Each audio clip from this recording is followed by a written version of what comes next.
স্বামী স্ত্রী পাশাপাশি ঘুমিয়ে আছে, এরপরেও তারা দুইজন জিনা করে। এটা কেমনে সম্ভব?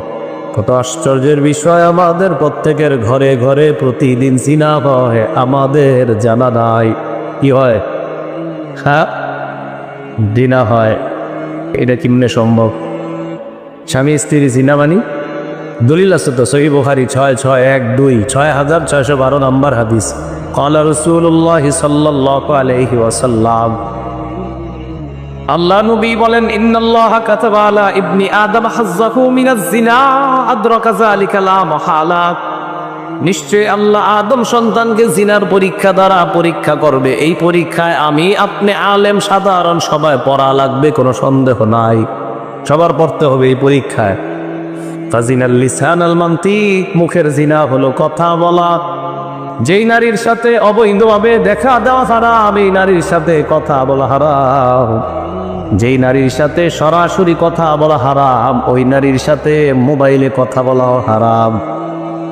মোবাইলে কথা বলা অপ্রয়োজনীয়ভাবে কোনো নারীর সাথে মোবাইলে কথা বলা হারাম।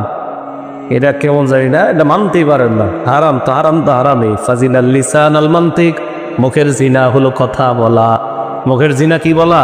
কথা বলা। আর মেধা নষ্ট হয় এইভাবে জিনা করে, মনে করে শুধু এইগুলা এই জিনার মাধ্যমে ছাত্ররা মোবাইলের জিনা করতে করতে মেধা নষ্ট করে একদম জীবনটা শেষ করে। ওয়াজিনাল ইয়াদাল বাত, হাতের জিনা হলো স্পর্শ করা। নারীর সাথে অবৈধভাবে কথা বলার পর রাতের বেলা বালিশের মধ্যে মাথা লাগায় কল্পনা করে, না জানি মেয়েটা দেখতে কেমন। নবীজি বলেন, নাফসু তামান্না ওয়া তাশতাহি, অন্তর কল্পনা করে, এটা হলো অন্তরের জিনা। কিসের জিনা?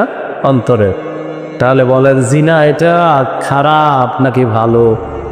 এটা কি কল্যাণ না অকল্যাণ? হ্যাঁ, ওই যে সব নবীর দুই দায়িত্ব, একটা হলো কল্যাণকর বিষয়ে জানায়া দেওয়া, আরেকটা হলো অকল্যাণকর বিষয়ে সতর্ক করা। নবী বলেন, আমার কাছে ওয়াদাবদ্ধ হও, তোমরা শিরিক করবা না, জিনা করবা না, চুরি করবা না। ওয়ালা তাকতুলু আওলাদাকুম খাশিয়াতাল ইনফার, দারিদ্রতার ভয়ে সন্তান হত্যা করবা না। আরেকটা সন্তান নিলে কে খাওয়াবে এটারে, এই ভয়ে সন্তান হত্যা করবা না। স্বামী স্ত্রী পাশাপাশি ঘুমিয়ে আছে, এরপরেও তারা দুইজন জিনা করে। এটা কেমনে সম্ভব? স্বামী স্ত্রী জিনা মানি স্ত্রী আরেকজনের সাথে মোবাইলে চ্যাটিং করে, স্বামী আরেকজনের সাথে চ্যাটিং করে। এই যে অবৈধভাবে অন্যায়ভাবে চ্যাটিং করা, এটা হাতের জিনা, কন্তরের জিনা। আর মোবাইলে কথা বললে কানের জিনা, মুখের জিনা।